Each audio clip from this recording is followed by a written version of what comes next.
जो हिमालय से निकलने वाली नदी है उसके बारे में चर्चा करते हैं। सबसे पहले सिंधु नदी। सिंधु नदी कैलाश पर्वत के बोखरचू हिमनद से निकलती है। ये होगी ये सिंधु नदी। ये कैलाश पर्वत तिब्बत के एरिया में है, यहाँ से ये निकलती है सिंधु नदी। इस तरह से ये जाती है और फिर पाकिस्तान के कराची में ये अरब सागर में मिल जाती है। ठीक है। सिंधु नदी कैलाश पर्वत के बोखरचू हिमनद से निकलती है। ये तिब्बत का एरिया हो गया। तिब्बत में इसको सिंगी खंबान अथवा सेरमुख कहते हैं। सिंगी खंबान अथवा सेरमुख कहते हैं। और ये जब आती है तो मिथनकोट में ये इसकी जो सहायक नदी जो भारत से होकर चलती है, चेनाब, झेलम, ब्यास, रावी, सतलज, ये सब का पानी यहाँ पर ये ग्रहण करती है मिथनकोट के पास पंचनद में। ठीक है। अब इसकी सहायक नदी है झेलम।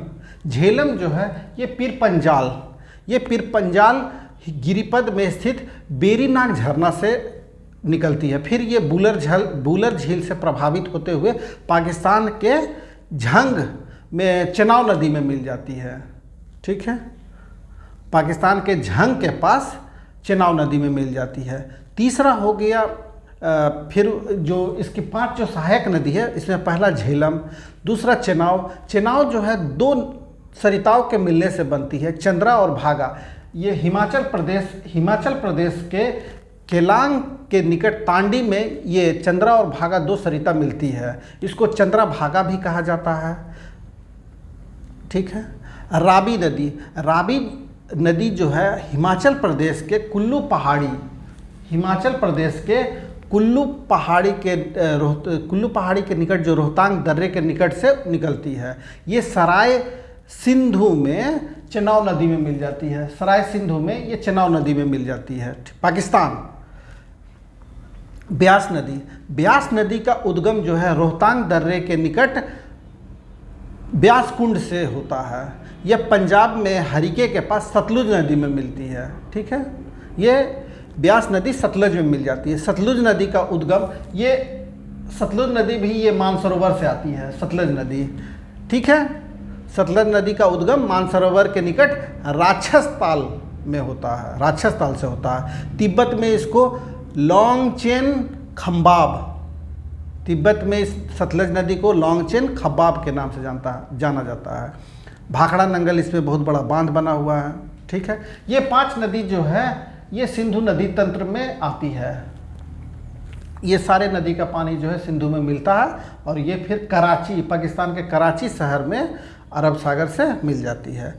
अब दूसरा ये तंत्र हो गया गंगा नदी का तंत्र। ये यहाँ से निकलती है और ये होते हुए ये बांग्लादेश से होते हुए बंगाल की खाड़ी में मिल जाती है। गंगा नदी जो है उत्तराखंड में गंगोत्री हिमनद से मिलती है। देवप्रयाग में भागीरथी और अलकनंदा 2 जो नदी आके मिलती है तब ये गंगा कहलाती है। सागर द्वीप के निकट बंगाल की खाड़ी में ये बंगाल की खाड़ी से मिल जाती है। ठीक है। अब इसकी सहायक नदी यमुना नदी यमुनोत्री से निकलती है। उत्तराखंड यमुनोत्री से निकलती है और ये जो है गंगा नदी जो बहती है उसके दाएं ओर से इससे मिलती है। दाएं ओर से ये गंगा नदी बह रही है, इसके दाएं ओर से ये दाएं ओर से बहते हुए ये प्रयागराज में गंगा नदी में मिल जाती है। ठीक है। चंबल नदी मालवा के पठार के पास मऊ से निकलती है और ये यमुना नदी में मिल जाती है। इसमें चंबल नदी पर कोटा में गांधी सागर बांध बना हुआ है। ठीक है। गांधी सागर बांध चंबल नदी पर कोटा राजस्थान में बना हुआ है। ठीक है। गंडक सब गंगा नदी की सहायक नदी है। गंडक जो है 2 धारा के मिलने से बनती है। पहला काली गंडक और त्रिशूल गंगा से मिलकर बनती है गंडक नदी। नेपाल में धौलागिरी और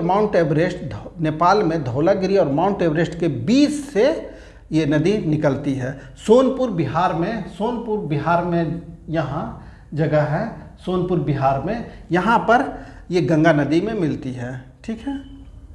घाघरा नदी जो है मापचा चुंगो हिमनद से निकलती है। ये बहुत बड़ा महाखंड बनाती है उत्तर प्रदेश। ठीक है। शारदा को काली गंगा भी कहते हैं। ये बिहार में छपरा में गंगा नदी से मिलती है। ठीक है। छपरा में गंगा नदी से मिल जाती है। कोसी, ये माउंट एवरेस्ट जो है, इसका जो मुख्य धारा है, इसका नाम अरुण है, इसको अरुण कहते हैं। जो मुख्य धारा ये नेपाल से निकलती है, माउंट एवरेस्ट के पीछे से आती है। ठीक है। गंगा से मिल जाती है बिहार में। बिहार का इसको शोक भी कहते हैं। बिहार में गंगा नदी में मिल जाती है। रामगंगा का उद्गम जो है गैरसैंण के निकट गढ़वाल पहाड़ी से होता है। रामगंगा गैरसैंण के निकट गढ़वाल पहाड़ी से होता है। कन्नौज, उत्तर प्रदेश में कन्नौज है, वहाँ ये गंगा नदी में मिल जाती है। ठीक है। दामोदर नदी छोटा नागपुर पठार से निकलती है। और इसकी सहायक नदी हुगली है। और बराकर इसकी सहायक नदी है। ये दामोदर नदी हुगली नदी में मिल जाती है। अब ये जो गंगा नदी है, यहाँ से जो भागीरथी और अलकनंदा दोनों मिलकर गंगा नदी हुई। गंगा नदी जब बहते बहते जब पश्चिम बंगाल में जब आ जाती है, तो ये फिर गंगा नदी दो धारा में बढ़ जाती है। एक ये दक्षिण की तरफ जाती है और एक पूरब से फिर दक्षिण की तरफ जाती है। तो ये जो दक्षिण की तरफ चली गई, ये इसको बंगाल में गंगा नदी की ये धारा को हुगली कहते हैं। और जब ये बांग्लादेश में प्रवेश कर जाती है, तो बांग्लादेश में इसे पद्मा कहते हैं। ठीक है। तो दामोदर नदी झारखंड से इधर से निकल के ये हुगली में मिलती है। ठीक है। हुगली में मिल जाती है। दामोदर से निकल के ये हुगली में मिलती है। ठीक है। शारदा या सरयू नदी बहुत मतलब जो धर्म में इसमें बहुत नाम रहता है शारदा नदी का। ये हिमालय के मिलाप हिमनद से निकलती है। हिमालय के मिलाप हिमनद ग्लेशियर से निकलती है। इसको गौरी गंगा भी कहा जाता है। ठीक है। काली या चैक भी कहा जाता है। ये नदी घाघरा में मिलती है। ठीक है। सोन नदी अमरकंटक से निकलती है। अमरकंटक, ये मध्य प्रदेश में अमरकंटक यहाँ से निकलती है। और ये भी नदी जो है आरा, बिहार में आरा के पास, ये जो है आरा के पास ये गंगा में मिलती है।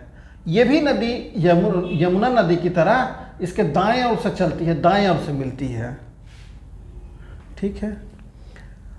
ये कुछ नदी जो गंगा नदी की सहायक नदी है। और एक बड़ा नदी है ब्रह्मपुत्र नदी तंत्र।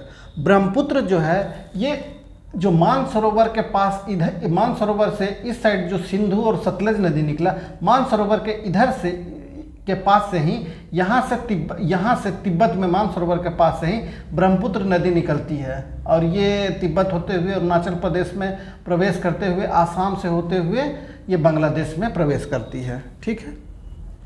ये मानसरोवर के निकट चेमायुंगडुंग हिमनद से निकलती है। जो तिब्बत में इस नदी को सांगपो कहते हैं। और जो हिमालय के गिरिपद में जब इसको दिहंग या सिहंग नाम से मतलब निकलती है। अरुणाचल प्रदेश से भारत में प्रवेश करती है। ब्रह्मपुत्र नदी को बांग्लादेश में ये जब प्रवेश करती है, तो ये इनको जमुना कहते हैं। और फिर ये पद्मा में, यानी कि गंगा नदी जो बांग्लादेश में पद्मा कहते हैं, ये पद्मा में मिल जाती है और फिर बंगाल की खाड़ी में मिल जाती है। ये नीचे जो है ये बहुत बड़ा डेल्टा बनाती है, दुनिया का एक बड़ा डेल्टा बनाती है। इसको सुंदरबन कहते हैं।